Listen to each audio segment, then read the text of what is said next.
There's a place where I was the only white guy that worked as a lifeguard down in that area, the east side.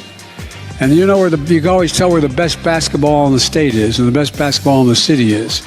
And California's grid operator, California ISO, just announced they are going to possibly have to start issuing a series of emergency notifications. And are people of color that are less likely to have their ID at any one given time. Joe Biden bumbles at a speech in Pennsylvania, shocking no one. California power grid is apparently going to fail. Maybe it's because of all the electric cars, or just because it sucks. John Fetterman, the Senate candidate in Pennsylvania, thinks that black people are too dumb to have IDs. And some more updates on the FBI raid at Mar-a-Lago. All that and more coming up on this episode of Daily Caller Live. My name is Jobob. Thanks so much for tuning in. Daily Caller Live starts right now. 3, 2, 1. Here we go! Might be the only brown guy on earth named Jobob. That is actually their name, Jobob.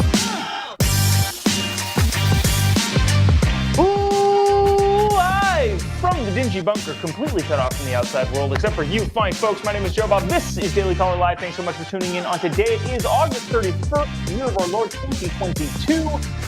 Joe Biden made a speech in Pennsylvania about, I think, gun violence, but kind of went off the rails a lot.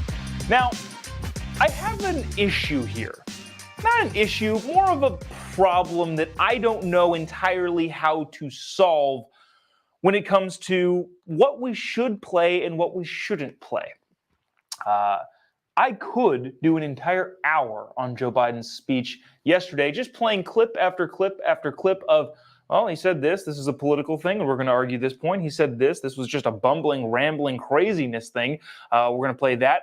He said this is just flat out wrong. So I don't know what to actually put on. There's so many clips. Whenever Joe Biden magically appears at a microphone, which doesn't happen all that often, there are so many things that he says that are so outlandish and so odd that I can't ever figure out what to play and what not to play. So we distilled it down to, I think, the important things politically and also just a crazy story, because he's a crazy old man. And by that, I mean he's crazy old and also crazy. Let's just get into it. Let's play this. This is from a political standpoint, just from a political standpoint and politics alone. It's interesting the different dynamics of a presidential, well, not a president, the president himself with failing polling numbers. Now, if the president from your party comes to your state, you go to that rally, especially if you're running as a political candidate. So I'll explain all of this after we watch this clip. This is what I thought was interesting, just from a political standpoint. Again, things that you do unless your numbers are so bad as Joe Biden's are, you don't do them. If you haven't already, would love a little, if you click the like button or the little share button, really helps us out each and every day to continue doing the show, keep the ball rolling. Also, give us a comment, let us know what you think, especially from a politics things. Again, I look at politics as a sport, and this is a fascinating component of the sport that is politics. Check this out. And by the way, he couldn't be here today. We spoke, Lieutenant Governor John Fetterman. When I say he's a powerful voice, I used to be in the old days a pretty good athlete, and if someone was really big and tough, you say, I wouldn't screw with him if I had a sledgehammer. Well, I tell you what, Fetterman's a hell of a guy, a powerful voice for working people, and he's going to make a great United States Senator. He's going to make a great United States Senator. Okay, so I want to get into John Fetterman a little bit in a quick second. Again, I know that a bunch of you probably don't care about the Pennsylvania senator race, but if the Senate is going to be the backstop that stops us spending way more money and doing more ridiculous things, those swing states are very important. Now, the political thing and the political observation that I would like all of us to see is that if you're running for the United States Senate or the governor or any big, powerful seat in your particular state, and the president of the United States from your party comes to your state, you go to that event. It goes without saying, it's an obvious boost. You want the president to come to your state. Most people can't get the president to come to their state. But in this case, Joe Biden's polling numbers are so bad that John Fetterman decided not to go to that rally. The guy who's running for the Senate in Pennsylvania thought that it would damage him to be seen on a stage with Joe Biden in a race as tight as it is in Pennsylvania. I don't want to get into local Pennsylvania senatorial politics, but how is it that the balance of power in the United States Senate, the most respected deliberative body in the world, is coming down to a guy like John Fetterman, who lived off of his parents' income well into his 40s. Maybe we'll get into that a little bit later. And Dr. Oz. How are these the two people that are going to ultimately be a huge deciding factor in the United States Senate? But it just goes to show you how bad Joe Biden's polling numbers are, that the Senate candidate of his party in the state that the president is in said, I don't think I want to go to that. Yeah, pretty terrible. I wanted to play this other clip from Joe Biden as he bumbles, again, shocking no one. He bumbles through some weird story. This is just out of the, 15 clips we could have chosen. This is the where are we going here, Grandpa? Where are we taking a ride on this conversation train that has lost its way? Watch this, and then I want to get to something that Senate candidate John Fetterman said. Check this out. If I can just interject for a moment, my deceased son, Bo, he was the Attorney General of the state of Delaware. And what he used to do is go down on the east side, what's called the Bucket, highest crime rate in the country.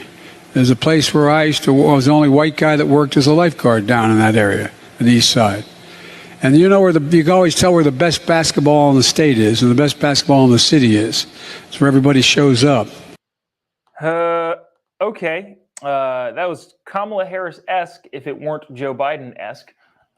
My son, Bo, was the Attorney General, and he used to go down to this place, which was a rough neighborhood, where I was the only white guy who was a lifeguard, and we played basketball, and that's where the best basketball was because... Okay, all right.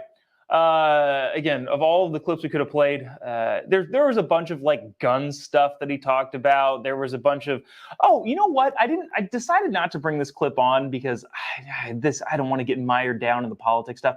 But Joe Biden also yesterday during that speech said, when are the MAGA Republicans going to denounce the January 6th riot? When is that going to happen? Dude, that has happened so many times already. And so what I've learned yesterday, or what I not learned, figured out, realized yesterday, is that the whole January 6th thing is going to be the new racism thing for Democrats. Since Nixon, maybe Reagan, Democrats have been calling Republicans racist because, they just decide they like to do that. There's no backing of any of that, especially in modern days. But nevertheless, Democrats like to call Republicans racist. And it happened with President Trump quite a bit, where they say, when is he going to denounce the racist activities? Okay, he's done that 20 times. If you ask him if he's a racist and he says no, let's just assume that that's what he's going to answer every single time you ask him. But constantly, Democrats and the lefty media has been saying, well, this Republican, when is this Republican going to come out and say they're not a racist? Well, they already did a bunch of times. Now, I think given that minorities of all races are leaving the Democratic Party and going to the Republican Party, that whole race thing is not going to work for them. So they're going to move on to the January 6th thing. Joe Biden again saying, when are the Republicans going to denounce what happened on January 6th?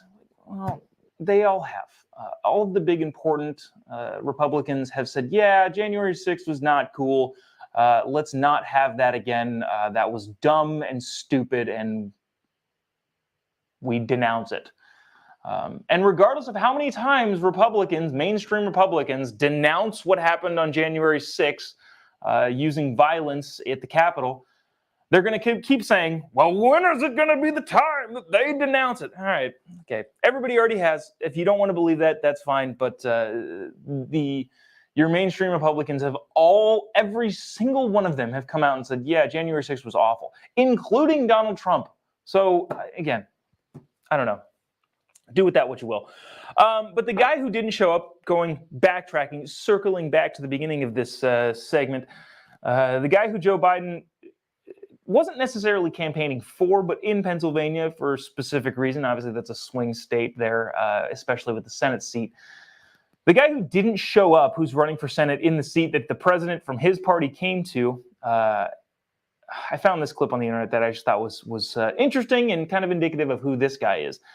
Check it out. This is John Fetterman, who's running for, if you're in Pennsylvania, one, thanks for watching. And two, apparently your choices are the reality TV show doctor and this guy. Check it out. Oh, also, by the way, if you haven't already, I see a couple thousand of you watching on the Facebook little counter thing. If you wouldn't mind, just click the little like button, the little reaction button, maybe the angry button, maybe the laughing button, the sad button, anything. Just engage with the post. Let us know what you think in the comment section. Also, the little share button really, really does help us out. Appreciate you doing so. Check this out from John Fetterman, candidate for Senate in Pennsylvania. In my own state, they are going to attempt to pass a constitutional amendment, making sure that universal voting ID for every time you vote, not just when you sign up to vote, but every time you vote, because they understand that at any given time, there's tens of thousands of Pennsylvanians who typically are on the poorer side and are people of color that are less likely to have their ID at any one given time. Those dumb, stupid minorities can't have their ID on them because they're so inept and can't do anything right that we shouldn't have voter ID. I guess I don't. I know I feel like I'm beating a dead horse here. We've talked about this so many times, but I don't understand how they don't understand the racism behind what they're saying. Effectively, what you're saying, if you're talking about, we just don't want to create a situation where black people or minorities don't have their ID and not able to vote. What you're effectively saying is those dumb black people can't get their ID to vote. We should help them out because they're too stupid to help themselves. That's effectively what you're saying. I don't believe that, but apparently a bunch of the people that are proponents of no voter ID at all think that. Now, Pennsylvania is looking to pass a constitutional amendment that says you have to show an ID to vote. They're trying to spin it, John Fetterman specifically is trying to spin it as, well, they know that minorities aren't going to have their ID, so they won't vote. I'm like, okay, that's not the reasoning behind it. The reasoning behind it is you need to make sure the elections are as secure as possible. And the only way to do that is to show an ID to prove that you're eligible to vote.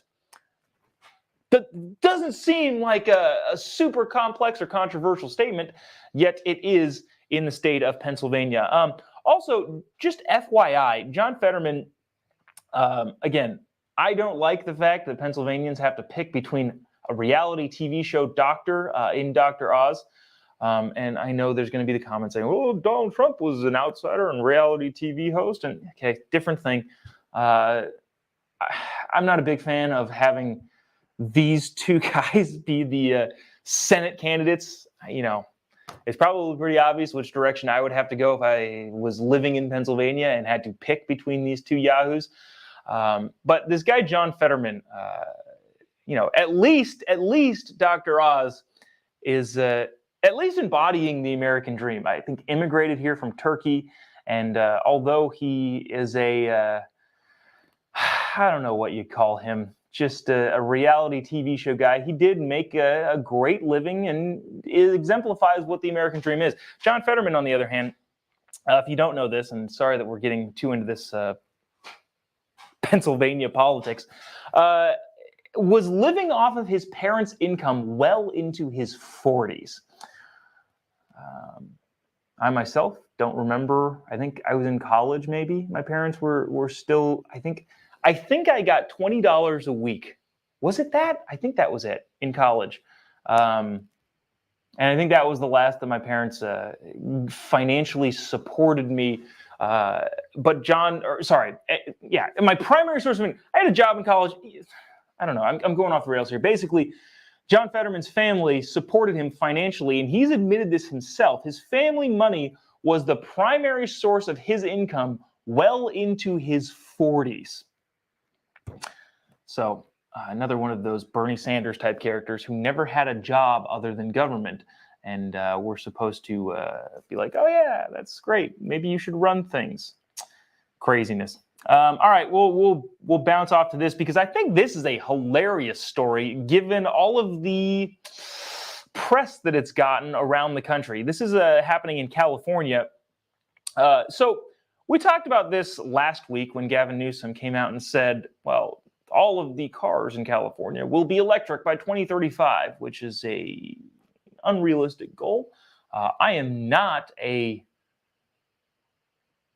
don't want to say, I like the environment. I think a lot of us do I'd like to preserve the environment. I am not opposed to greener, more renewable energies being put in place. But at the same time, I don't like being lied to when it comes to how possible all of this stuff is. I'm not sure how much we want to get into this, but I did want to play this clip, excuse me, from Bill Melugin on Tucker Carlson last night, where he's talking about what's going on in California, which are rolling blackouts, because California's power grid, even though they're going to support all of those cars in just 10 years, can't handle it being hot outside. Check this out. Hey, Tucker, good evening to you. So here's the deal. We are expecting a serious heat wave out here in California over the coming days. And California's grid operator, California ISO, just announced that because of that heat warning, which starts tomorrow, they say that is going to stress the energy grid, and they are going to possibly have to start issuing a series of emergency notifications that are power related. On top of that, they say they do expect they're going to have to call on Californians to voluntarily conserve energy via flex alerts over the weekend. So that just coming down from California ISO announcing that they do expect some serious stress on our energy grid out here because of this coming heat wave. And because of that, they may have to issue emergency notifications. What that is going to mean, we'll have to see. There have been rolling blackouts, flex alerts, that sort of thing in the past. All right, so California, which is I live in California. I'm in California right now. Is going to announce rolling brownouts or blackouts or power-related notifications, as the press release says. Now, the ironic part about this is, like everything I was talking about, is that California announced just last week that they were going to try and get rid of automobiles and cars that didn't have electric capabilities. Now, obviously, that's impossible to do, but I still wanted to play this clip from Governor Gavin Newsom just last week before California power authorities said, hey, you're going to need to calm down on using electricity. Watch this from the governor, presidential hopeful Gavin Newsom. 2 years ago, we took a risk. We came out front. I did an executive order saying in 2035, California was going to lead the way on alternative fuel vehicles. Tomorrow, the California Air Resources Board is going to codify that. We will be the first jurisdiction in the world to require all new cars to be sold to be alternative fuel cars. Yeah, so he went on to say more, well, all the cars sold are going to be alternative fuels and electricity. So here's an interesting statistic that I feel like you might find, interesting. If all of the electricity in the entire country was pulled together and put into electric cars, it wouldn't be able to cover the mileage that we already drive for gas-powered vehicles. Again, I am not against finding more renewable ways to, have a sustainable energy system. I'm not against that. I like the environment. I don't like wrecking the environment. And I think I don't like pollution. But at the same time, you need to be realistic when you look at these sorts of things and know that if you can't take all of the energy in the country and put them into electric cars, we can't drive all the miles we're already driving. It's just not possible. And on top of that, that's not including any of the other electricity that we already use. California's grid system and Texas's grid system and a bunch of your other big states are already stretched to the point where they can't really handle much more from a capacity standpoint, yet they're trying to push these electric cars on us in just 10 years. Now, what's the solution here, I guess? Well, the solution, by solution is a kind of a loose term here. In my opinion, and again, I don't know everything about this, but it would seem that at some point there needs to be an investment in renewable energy. But when that investment happens, it needs to be made sure that the technology in place is able to sustain all of the goals that are looking to be met by that investment. What I mean by that is the technology right now is not where it needs to be in order to justify the massive amounts of investments that the government is trying to put into it. Probably it should be that we should wait a little bit before that technology improves. In the last 10 years, that battery power has improved drastically. Maybe in another 20, 30 years, that technology will be worth putting a ton of money into. But right now, it's just not there. And it's evidenced by California's rolling blackouts because it's too hot outside. And then the fact that you can't charge your electric vehicles that they want to force you into in just 10 years. There's a ton from... you know what? All right, here we go. We'll get into this. I was going to skip over this part, but this is actually kind of interesting regarding this green solar power electricity thing from the Wall Street Journal. Who was this writing? I'm not entirely sure. Regardless of the facts or feelings about climate, there are reasons why wind and solar power are not replacing fossil fuels. Wind and solar power are no substitute for nuclear power, are also no substitute for nuclear power. The governments of California can issue as many proclamations and prohibitions against gasoline-powered vehicles. No doubt the Biden administration will enjoy spending the ocean of tax money now earmarked for low-intensity energy sources. But reality will stubbornly remain. Citizens depend on hydrocarbons for 84% of all energy and a mere 2 percentage points lower than a decade ago. So, bottom line here is if you look at a graph that's showing the amount of increase in sustainability, it has barely moved in the last decade. I can go into more of this. I feel like this is a kind of I'm seeing a bunch of viewers drop off. And so I feel like this is not the most appealing topic of conversation. But the bottom line here is California and the rest of the country is not prepared for the entire shift to renewable energy as the libs would like to have you think. All right, I want to get to this. I don't know how much time we'll spend on this. I might just, there's a bunch of stuff continuing to come out here regarding the Trump Mar-a-Lago FBI raid. So you know, yesterday, late Tuesday, the FBI put out a bunch of more information saying, well, we knew that there were documents and they were being moved from place to place. And a bunch of your lefty liberal media is going to say, well, they were trying to hide something. That indicates the fact that documents were moved around within Mar-a-Lago indicates that they must have been trying to hide something. Maybe they were, maybe they weren't. Who the heck knows? Nobody knows anything. A bunch of your lefty media outlets are jumping on this as if this is a big revelation. Oh no, we now know. In the same way that they now knew that the Russia collusion thing was actually happening, in the same way that this FBI raid is totally justified and Trump should be indicted. The bottom line here is that this didn't really prove anything, this big FBI dump yesterday, even though your MSNBCs, your CNNs, your alphabet networks of the world are saying that it did. It did not.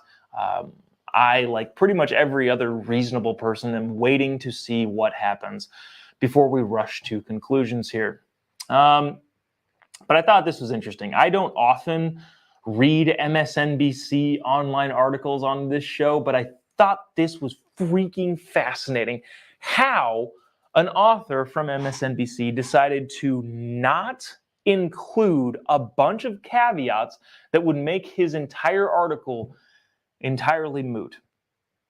So yesterday, actually it was Monday, we talked about Alan Dershowitz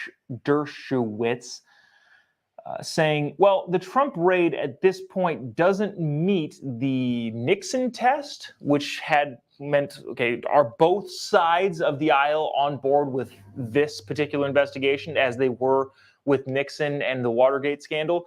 Didn't meet the Nixon test and also didn't meet the Hillary Clinton test, which would be that there's a clear and obvious evidence that this passes the how Hillary Clinton handled her similar investigation. This MSNBC article was outlining the fact that, no, these are not related at all. The Trump stuff is way worse than Hillary Clinton. I thought it was freaking hilarious reading this.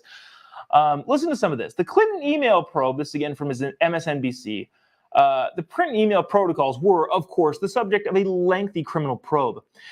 Federal investigators appeared eager to find evidence of wrongdoing. Then FBI Director James Comey privately remarked of his visceral hatred of some FBI officials in New York for the former Secretary of State. But federal law enforcement nevertheless didn't charge the Democrat with any crimes because they couldn't find any evidence of any criminal wrongdoing. Okay, big caveat there that we'll get to in just a second. Again, this is an article from MSNBC trying to make the case that the Trump investigation is not anything like the Clinton investigation. Comey took extraordinary steps to publicly criticizing Clinton anyway, but he begrudgingly conceded that the FBI, following the exhaustive investigation, couldn't indict her. Trump's State Department similarly conceded on a late Friday afternoon that there was no systematic or deliberate mishandling of classified information from Clinton. The Inspector General's office in Trump's Justice Department also concluded the FBI had no reason to charge Clinton. Okay, again, big caveat that we're going to get to in just a second.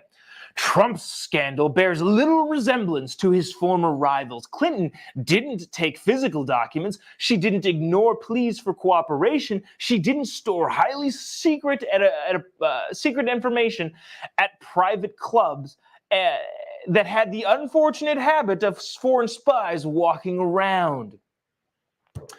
So the big, massive caveat here is, one, all of those things did, in fact, happen with Hillary Clinton.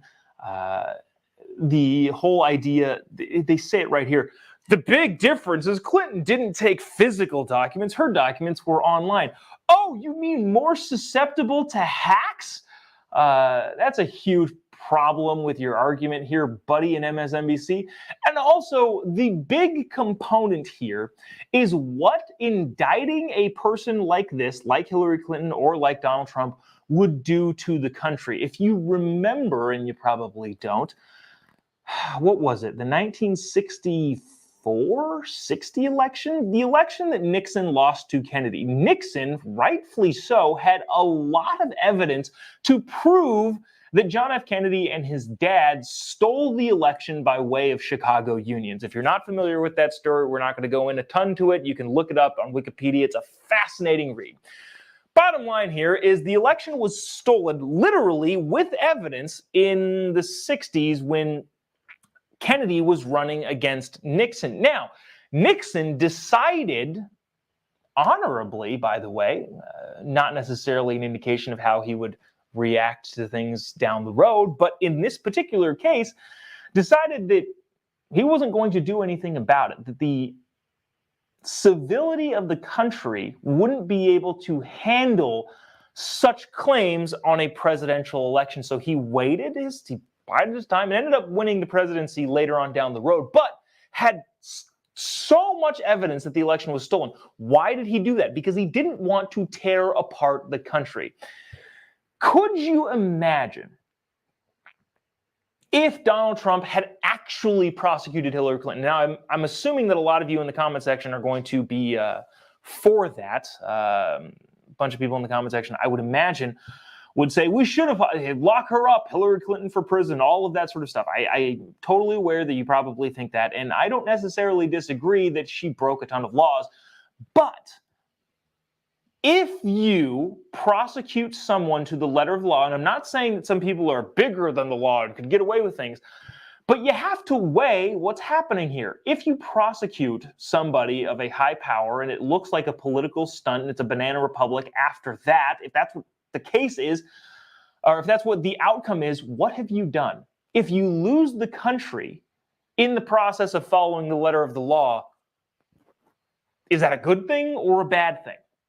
In the case of Donald Trump's DOJ not prosecuting Hillary Clinton, I would imagine that they decided that this wasn't going to be good for the country and therefore didn't do it. This MSNBC guy is trying to say, well, there's no evidence. That's why they didn't indict her. No. There's a bunch of reasons why they didn't indict her that could have had factors outside of the evidence component. In a lot of people's opinions, there's a ton of evidence. Mike Pompeo, when the FBI raid happened, said we had proof that Hillary Clinton had documents in her home that we didn't go get because we didn't want to tear the country apart. So the idea that, well, this is not anything like the Hillary Clinton investigation because she wasn't indicted, that must mean there was not enough evidence, is dumb. Part of the reason why Hillary Clinton wasn't indicted because Donald Trump and the DOJ at the time didn't want to have just the country be torn to smithereens by prosecuting political rivals. Dang, that was a long, random screed. But the bottom line here is they do have a lot of similarities, and I don't know. It remains to be seen how this is going to play out. I am of the mind that I would like for things to play out and watch them how it goes. If somehow, for some reason, we find out documents that Donald Trump was, I don't know, torturing, I don't know, people in a basement at the White House, and that was what was in the documents. That's fine. I prosecute him. I don't. It's a clear break. Like, you can't do that, and I think everybody would be on board. But at this point, I think we should wait and find out what's happening before we jump to conclusions of, oh, he clearly did this, clearly did that. The classified documents classified as irrelevant, all that sort of stuff. Let's hold on here. It's hotter today. I being in California, I will say it is hotter. It is hotter in the studio. Air conditioning is not the best here. But maybe that's the lackluster performance that I put on today. Maybe that's the cause of it. But that'll do it for us today. I appreciate you sticking around, tuning in. If you haven't already, give me a follow on any of your social media accounts at JOBOB, The Jobob Show. Actually, it's just The Jobob on Facebook. You can find me on any of social media platforms. Let's see. Was there anything specific that I wanted to talk about tomorrow? I'm sure we'll have more clips from Joe Biden's speech tomorrow, maybe. I'm sure if the White House press secretary does a press briefing, we'll have that also tomorrow. And maybe we can dig into more of this green energy nonsense being floated around. But that's going to do it for us today. We really appreciate you sticking around, tuning in each and every day. We'll see you same time, same place tomorrow. See you then. God bless America.